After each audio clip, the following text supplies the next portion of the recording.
오늘 본문에 보면 라합의 이야기가 나오는데요, 이 라합의 이야기를 살펴보면서 이러한 하나님의 도우심에 대해서 좀 더 자세히 살펴보고 모두가 힘과 위로를 얻으셨으면 좋겠습니다. 여러분들, 오늘 본문을 보면 여호수아는 가나안 땅 여리고성 전투를 앞두고 2명의 정탐꾼을 은밀히 보내며 그 땅과 여리고를 잘 살펴보라고 명령하게 됩니다. 그래서 정탐꾼들은 밤중에 여리고성으로 들어갔고 가장 먼저 어디를 찾아갔느냐, 바로 라합이라 하는 기생의 집이었습니다. 요세푸스나 몇몇 유대 랍비들은 이 라합을 미화시키기 위해서 라합은 기생이 아니라 여관을 운영하는 여관집 주인이었다라고 얘기하지만, 사실 원어를 보면, 이 기생이라는 단어의 원어를 보면 분명하게 가늠하다, 매춘하다, 창녀되다라는 의미가 있기 때문에 라합의 직업은 바로 몸을 파는 창녀라고 할 수 있습니다. 이 단어가 또 다른 성경 용례에서는 분명히 부정한 창녀라고 번역이 되고 있거든요. 그러니까 라합은 여관을 운영하는 주인이 아니라 자기 몸을 파는 굉장히 더럽고 부정한 창녀였던 것이죠. 근데 이러한 창녀의 집에 2명의 정탐꾼들이 제일 먼저 들어갔던 거예요. 그러면 그 이유가 무엇일까? 자기의 사명을 망각했던 것일까? 잠시 일탈을 하여 유흥을 즐기기 위해서 창녀의 집에 들어갔던 것일까?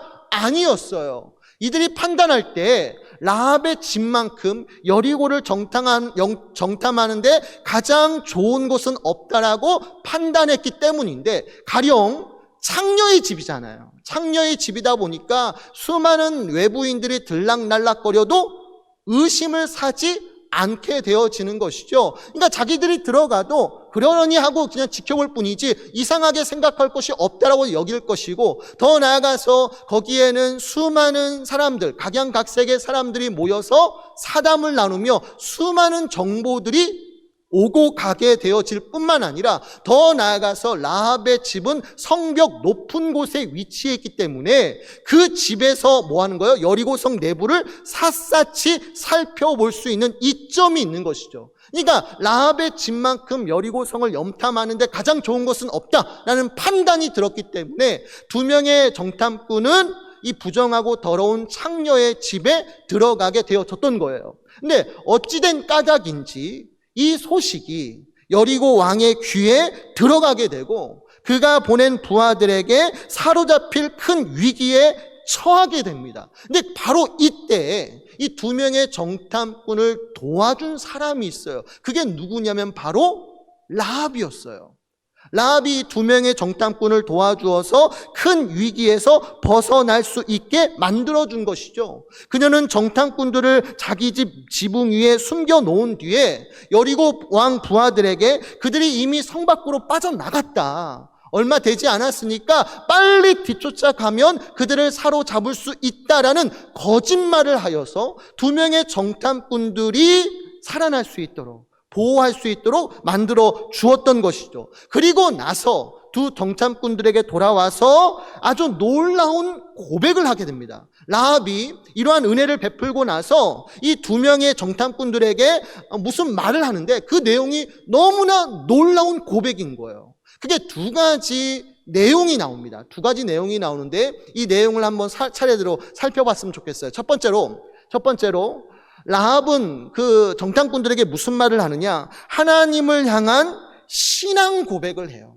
첫 번째로 신앙 고백을 해요. 라합이 이 정탐꾼들에게 신앙 고백을 합니다. 본문 10절부터 11절까지 한번 보세요. 본문 10절과 11절을 보면 이런 말씀 나옵니다. 이는 너희가 애굽에서 나올 때 여호와께서 너희 앞에서 홍해 물을 마르게 하신 일과 너희가 요단 저쪽에 있는 아모리 사람의 2왕 시온과 옥에게 행한 일, 곧 그들을 전멸시킨 일을 우리가 들었음이니라. 우리가 듣자 곧 마음이 녹았고 너희로 말미암아 사람이 정신을 잃었나니 너희의 하나님 여호와는 위로는 하늘에서도 아래로는 땅에서도 하나님이시니라 아멘. 말씀에서처럼 라합은 이스라엘 백성이 애굽에서 탈출하여 홍해를 건너고요, 광야를 건너고요, 수많은 대적들을 물리친 아주 경이로운 소문을 듣습니다. 그리고 그 소문을 듣자마자 우리의 마음이 녹았대요.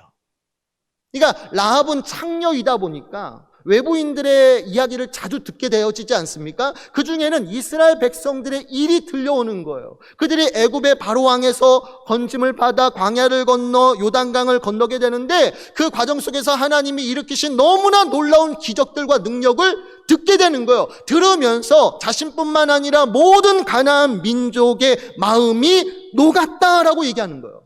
여기에서 녹다가 히브리어로 마사스이고 수동태인 니팔형으로 쓰여져 있습니다. 이것은 비유적으로 용기와 힘을 잃고 완전히 절망하게 되어졌다라는 것을 의미합니다. 라합은 자신을 포함한 가나안 모든 민족의 마음이 녹았다라고 했는데 이 말의 뜻은 하나님과 그의 백성 이스라엘에 관한 일로 말미암아 가나안 민족이 전의를, 그러니까 당신과 싸울 의지를 완전히 상실했다는 거예요. 완전히 잃어버렸다라는 거예요. 그러니까 그 같은 하나님을 모시는 민족과 어떻게 우리가 싸워서 이길 수 있느냐? 싸워보기도 전에 이미 패배감, 이미 실패감, 이미 절망감이 가나안 민족 가운데 가득하였다라고 얘기하는 거예요. 실제로 여러분 여리고성 전투를 생각해 보세요. 이스라엘 백성들이 요단강을 건너 여리고성을 공격했을 때 여리고성에서 어떤 병사도 튀어나오지 않아요. 벌판에서 싸우지 않죠. 이스라엘 백성들이 보이자마자 여리고성의 반응이 무엇입니까? 문을 닫는 거잖아요. 철저히 방어적인 자세로 전쟁에 임하게 되는데 이 말의 의미가 무엇입니까? 싸울 의지가 없는 거예요. 이미 전의를 상실하는, 간담이 서늘해지고 마음이 이미 녹아버렸다, 우리가 완전히 절망감에 사로잡혔다라고 시인하는 거죠. 그러면서 바로 뒤에 아주 놀라운 신앙 고백을 합니다. 라합 한 사람이, 라합이 개인적으로 하나님을 두고 아주 놀라운 신앙 고백을 하는데 그게 무엇인가요? 너희의 하나님 여호와는 위로는 하늘에서도 아래로는 땅에서도 하나님이시다라고 얘기를 하는 거예요. 이스라엘의 여호와 하나님은 위로는 하늘에서도 아래로는 땅에서도 하나님이시다라는 신앙 고백을 하는 것이죠. 그러니까 세상에 모든 신들이 있는데 그것들은 다 헛되고 온 세상의 주는 누구냐? 여호와 하나님 한 분이라는 거예요. 누구의 입에서 그 말이 나오는 거예요? 부정하고 더러운 창녀의 입에서, 라합의 입에서, 이방인의 입에서 이러한 놀라운 신앙 고백이 있는 거예요. 여러분 구약 성경에서요, 이와 비슷한 고백을 한 예들이 있습니다. 근데 문자적으로 봤을 때 라합이 하였던 고백과 거의 일치되게 신앙 고백을 하였던 한 사람이 있는데 그게 누구냐면 바로 모세예요. 모세도 하나님을 두고 이런 고백을 한 적이 있습니다. 그 내용이 신명기 4장 39절인데요. 그 말씀이 이렇습니다. 그가 죽기 전에, 죽음을 앞두고 이스라엘 백성들에게 이런 말을 하죠. 그런즉 너는 오늘 위로 하늘에나 아래로 땅에 오직 여호와는 하나님이시요 다른 신이 없는 줄을 알아 명심하라 라고 말씀하고 있는데, 이처럼 모세는 이스라엘 백성들에게 하늘과 땅에 있는 모든 헛된 우상들을 다 버리고 누구만, 여호와만이 하나님이신 줄 알아라. 다른 신은 없다. 다른 신들은 없어. 오직 온 세상을 창조하시고 지금도 다스리시고 마지막에 심판하실 유일한 하나님이 계시는데 그분이 바로 여호와 하나님이에요. 그러니까 그 하나님만을 사랑하고 그 하나님만을 섬기면 그 하나님께서 너희의 삶 가운데 주가 되어 주시사 모든 부족한 것을 채워주실 것이다 라고 말씀하고 있는 거예요. 근데 이러한 고백을 이제 누가 해요? 라합이 하는 거예요. 물론 라합은 모세만큼이나 하나님을 아는 깊은 지식이나 신앙이 있다고 말할 수는 없죠. 모세는 하나님과 대면하는 자예요. 하나님과 얼굴을 맞대고 하나님의 말씀을 듣는 선지자예요. 하나님은 모세에게 말씀하실 때 어느 것도 숨기지 아니하고 그에게 모든 것을 다 말할 정도로 모세는 하나님을 아는 지식에 있어서 당대 이스라엘 백성들 중 어느 누구도 따라갈 수 없을 만큼 깊은 신앙을 가지고 있어요. 근데 라합이 그 모세의 깊은 신앙을 따라갈 수 있었을까요? 그렇지는 않을 거예요. 다만 그럼에도 라합은 하나님을 믿는 최소한의 신앙, 약하지만 그래도 온전한 신앙을 가졌다라고 말할 수 있죠. 그래서 칼빈은 이걸 두고 신앙의 한 씨앗, 신앙의 한 그램, 아주 자그마한 거 아닙니까? 그럼에도 불구하고 라합의 마음에 이 신앙이 있다. 신앙의 한 씨앗이 들어가 있다라고 표현했고, 후에 싹이 터서 완전하게 성장하였다라고 말을 하는 거예요. 근데 여러분, 내가 이야기를 왜 하냐면 가나안 땅의 문화가 딱 이래요. 라합이 살던 가나안 땅의 문화가 딱 이렇기를, 가나안 사람들은 세상에 수많은 신들이 있다고 믿어요. 수많은 신들이 있다. 천지신명, 하늘과 땅 사이에 수많은 귀신들, 수많은 신들이 있다고 믿었고, 그래서 때와 장소에 맞게 각각의 신들에게 맞는 제물을 바치며 섬기면서 내 가족 행복과 평안을 비는 기도를 날마다 올려드렸고, 라합도 그 중에 한 사람인 거예요. 라합도 그 중에 한 사람이었어요. 근데 이랬던 라합이 어느 날 아마도 자기 입에 찾아오는 그 부정하고 더러운 남자들에게서 여호와 하나님에 대한 경이로운 이야기, 어떻게 보면 복음 아닙니까? 이 복음의 말씀을 듣고는 그 즉시로 어떻게 하는 거예요? 세상의 모든 우상들을 다 버리는 거예요. 천지신명, 이게 어디 있어? 없다. 세상의 모든 우상들은 헛되고 헛된 것이다.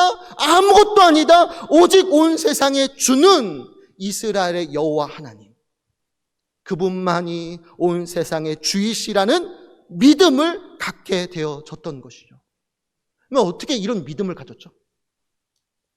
어떻게 라합에게 이런 믿음이 생겼을까요? 가나안 모든 사람들이 이스라엘에 관한 일을 들었는데 그 중에 한 사람 라합만이 이러한 믿음을 가졌어요. 어떻게 이런 믿음을 가졌죠? 전적으로 하나님의 은혜인 줄 믿으시기 바랍니다. 하나님의 은혜죠. 여러분들, 마태복음 16장에서 베드로가 예수님을 향해서 주는 그리스도시요 살아계신 하나님의 아들이니이다 라는 위대한 신앙 고백을 하였을 때 예수님이 즉시로 대답한 게 무엇이죠? 바요나 시모나, 내가 복이 있도다. 이를 내게 알게 한 이는 혈육이 아니요 하늘에 계시는 내 아버지시니라. 하나님께서 베드로로 하여금 예수님이 누구시고 어떤 일을 해주셨는가, 예수님을 믿는 믿음을 성령의 은밀한 역사로 말미암아 알게 하신 거죠. 근데 어떻게 보면 라합도 마찬가지예요. 라합도 멀리서 소문에 소문을 거쳐 하나님이 이스라엘 백성들에게 해주신 경이로운 소문을 들을 때, 그 말씀이 들려올 때 하나님께서 성령의 은밀한 역사로 말미암아 라합의 마음을 산산히 깨트리시고 그 마음에 신앙의 한 씨앗을 품게 하시고 그것으로 말미암아 구원받는 믿음을 얻게 하신 줄 믿으시기 바랍니다. 두 번째로 라합은 자신과 온 가족의 구원을 요청해요.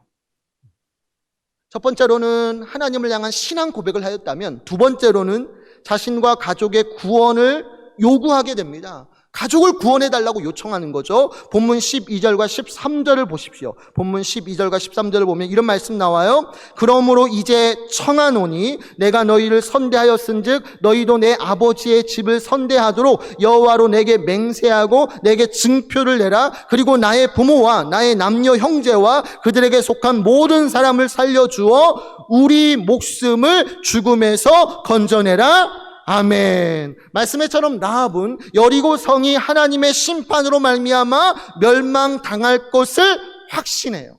이스라엘 백성과 여리고 성이 큰 전쟁을 벌이게 될 것인데 이때 누가 이길 것인가? 불안해하고 의심하는 것이 아니라 이미 라합은 확신해요. 누가 이길 것이다? 이스라엘이 이길 것이다. 이스라엘의 하나님께서 분명히 도와주실 것이기 때문에 여리고성이 반드시 무너질 것이다. 반드시 진멸할 것이다. 라합은 분명한 확신 가운데 나아가고 있죠. 그러면서 두 명의 정탐꾼에게 뭘 요구하냐면, 하나님의 심판으로 말미암아 여리고가 멸망하는 그 날에 내가 당신들에게 간절히 원하는 게 있다. 간청하는 게 있다. 그게 뭐냐면 나뿐만 아니라 내게 속한 모든 가족들, 내 아버지, 내 어머니, 내 자식들, 내 형제, 그 형제들의 모든 가족들까지 제발 그 하나님의 심판에서 구원받을 수 있도록 도와주소서. 라합은 자기 혼자만 사는 사람이 아니에요. 자기만 구원받으면 장땡인 사람이 아니에요. 그 순간에 누가 또 떠올라하는 거예요? 죄로 죽어가는 그 영혼들, 내 가족들, 일가 친척, 모든 사람들이 떠오르는 거예요. 그래서 두 명의 정탐꾼에게 요청하는 거예요. 간절히 구하는 거예요. 하나님의 심판의 날이 여기로 성에 임할 때 모두가 다 심판받아 죽을 것인데 다만 나와 내 가족들만큼은 그 죽음에서 건져내 주소서. 제발 내 가족 좀 살려주소서. 라합이 간절하게 요청하는 거예요. 그리고 그 요청이 받아들여서 마침내 증표를 받아낸 곳이 있어요. 구원의 증표를 받았는데 그게 뭐냐면 바로 붉은 줄이었어요. 붉은 줄이었어요. 다시 말해서 정탐꾼들은 여리고 성이 무너지는 그날 라합의 집의 모든 가족을 다 모아놓고 절대 집 밖으로 나가지 말아라. 그러니까 우리 가족을 구원해 주소서 라합이 간절히 요청했을 때 정탐꾼들이 말하는 거예요. 대답하는데 어떻게 하냐면, 좋아, 하나님의 심판날이 그날 임할 때 너희가 구원받을 수 있는 방법이 있다. 대신 너희 집안에 네가 사랑하는 모든 이들을 다 모아놔라. 너희 가족을 다 모아놓되 절대 집 밖으로 나가지 마. 그리고 대신 너희 집 창문에 뭘 달아놓으라? 붉은 줄을 매달아 놓아라. 그러면 하나님의 심판이 너희 집에 임하지 않고 그 집안에 있는 모든 사람이 구원받을 것이다 라고 얘기를 하는 거예요. 근데 여러분, 이와 같은 조건들을 여러분이 들어보면서 무슨 사건이 연상이 됩니까? 집안에 가족을 모아놓고 한 발짝도 집 밖에 나가지 마. 그리고 창문에 붉은 줄을 매달아놔. 그러면 하나님의 심판에서 너희가 벗어날 수 있을 거야 라고 했는데, 이 말씀을 들을 때 어떤 사건이 연상이 돼요? 맞아요. 유월절. 똑똑하셔요. 유월절. 여러분들, 애굽을 탈출하기 전날 밤에 이스라엘 백성들 애굽 땅에 하나님의 심판이 임해요. 아주 무서운 하나님의 심판이 임해요. 집집마다 하나님의 천사가 들어가서 모든 장자들, 사람이든 가축이든 가릴 것 없이 모든 장자들을 다 죽여버릴 것이라고 말씀하세요. 근데 그날, 그 심판의 날에 이스라엘 백성들이 구원받을 수 있는 유일한 방법이 있어요. 그게 뭐죠? 온 가족이 집안에 함께 모여있고 절대 집 밖을 나가면 안 돼요. 그리고 대신 집 대문 앞에 뭘 바르라고 명령하셨죠? 유월절 어린 양의 피를, 붉은 피를 그 대문에 발라두면 그날 하나님의 심판이 임할 때 다른 모든 애굽 사람들에겐 죽음이 임할 것이지만 그 대문에 유월절 어린 양의 붉은 피가 발라져 있는 집은 하나님의 천사가, 하나님의 심판이 어떻게 될 것이다? 뛰어 넘어갈 것이다. 이게 파사흐예요. 뛰어넘다, 파사흐인데 이게 유월절의 문자적인 의미예요. 유월절의 문자적인 의미는 하나님의 심판이 뛰어넘어가는 거예요. 다른 모든 집집마다 들어가서 하나님의 심판, 하나님의 죽음이 임하는데 유월절 어린 양의 붉은 피가 발라져 있는 집은 하나님의 심판이 그냥 뛰어넘어가는 거예요. 그래서 그 안에 있는 모든 가족이 구원받게 되어지는 것이죠. 근데 이때 유월절 어린 양의 피가 상징하는 게 뭐죠? 예수 그리스도. 근데 어떻게 보면 정탐꾼들은 라합에게도 같은 것을 요구하는 거예요. 네가 구원받고 싶어? 하나님의 심판날로부터 너와 내 가족이 구원받길 원해? 그렇다면 너희 집안의 가족을 모아놓고 절대 집 밖에 나가지 말고 창문에다가 뭘 매달아놔? 붉은 줄을 매달아놔. 그러면 하나님의 심판이 너희 집을 뛰어넘어가게 될 거야. 어떻게 보면 정탐꾼들은 라합에게 한 가지를 요구하는 거예요. 하나님의 심판에서 구원받고 싶다면 예수님을 믿으십시오. 예수님을 받아들이십시오. 어떻게 보면 라합에게 예수님을 믿는 믿음을 가지라고. 그러면 그 믿음으로 말미암아 너와 내 가족이 구원받을 수 있다라고 선언하고 있는 거예요.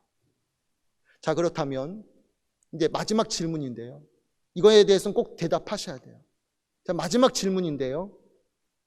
이처럼 두 명의 정탐꾼이 라합을 만났을 때 라합은 그들에게 하나님을 향한 위대한 신앙 고백을 하고요. 더 나아가서 나와 내 가족이 하나님의 심판에서 구원받을 수 있도록 도와달라고 요청해요. 붉은 줄을 매달아라, 예수 그리스도를 믿는 믿음을 가져라 라고 얘기했을 때 그 복음의 말씀에 철저히 순종하여서 온 가족이 구원을 받죠. 그러면 물어봅시다. 마지막 질문인데요, 이처럼 라합과 그의 온 가족이 믿음으로 구원받게 되어졌는데, 이렇게 되어지게 된 결정적인 요인이 뭐예요? 라합이 이와 같은 구원을 받게 된 결정적인 요인이 뭐예요? 두 명의 정탐꾼이나 혹은 두 명의 정탐꾼을 보낸 여호수아가 그 여인에게 뭔가를 했기 때문에 라합이 그와 같은 믿음을 갖게 된 것입니까? 아니에요, 여러분들. 이미 다 들으셨잖아요. 들어가기도 전에 이미 라합의 마음속에 뭐가 있어요? 신앙의 한 씨앗이 심겨져 있다니까요. 이미 그가 하나님을 믿는 믿음을 가지고 있고, 그래서 정탐꾼을 만나자마자 나와 내 가족을 제발 구원해달라고, 하나님의 심판이 곧 이 땅에 임할 것인데 제발 그날에 나와 내 가족을 구원해달라고 요청하였는데, 이 말의 의미는 두 정탐꾼이 들어가기도 전에 이미 라합에게는 뭐가 있는 거예요? 복음을 받아들일 준비가 다 되어 있는 거예요.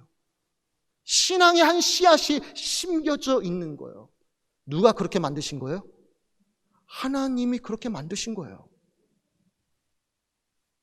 그러니까 두 정탐꾼은 하나의 도구일 뿐이고요. 누가 그러한 은혜로서 라합을 구원하셨느냐? 하나님께서 그러한 라합과 그의 가족을 구원해 주신 거예요. 결정적으로 라합의 구원의 결정적인 요인은 바로 하나님께 있는 거예요. 정확히 말하면 하나님은 이스라엘보다 먼저 어디에 들어가셔요? 여리고에 들어가셨어요. 이스라엘 백성이 요단강을 건너 여리고에 도착하기도 전에 이미 하나님은 말씀과 함께 어디로 들어가셨어요? 여리고에 먼저 들어가셨다니까요. 들어가셔서 그들 중에 라합의 마음을 산산히 깨트려 놓으셨어요. 누가요? 사람이 그렇게 했나요? 아니요, 하나님이 그렇게 하셨잖아요.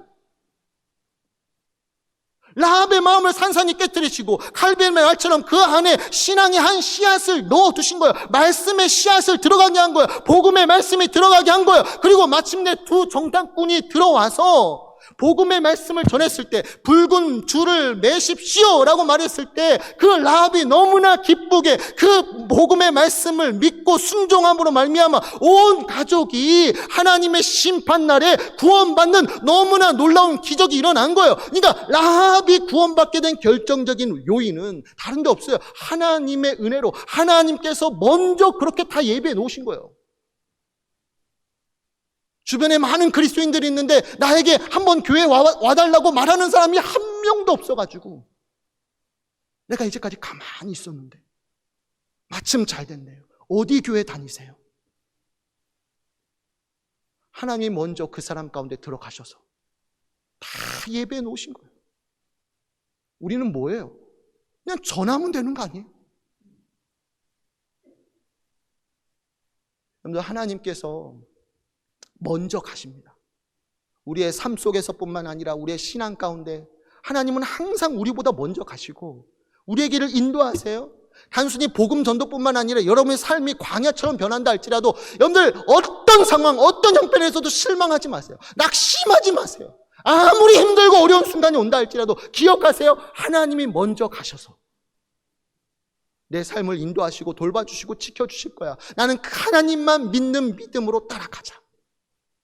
따라가다 보면 마침내 젖과 꿀이 흐르는 가나안 땅에 들어가게 될 줄 믿으시기 바랍니다.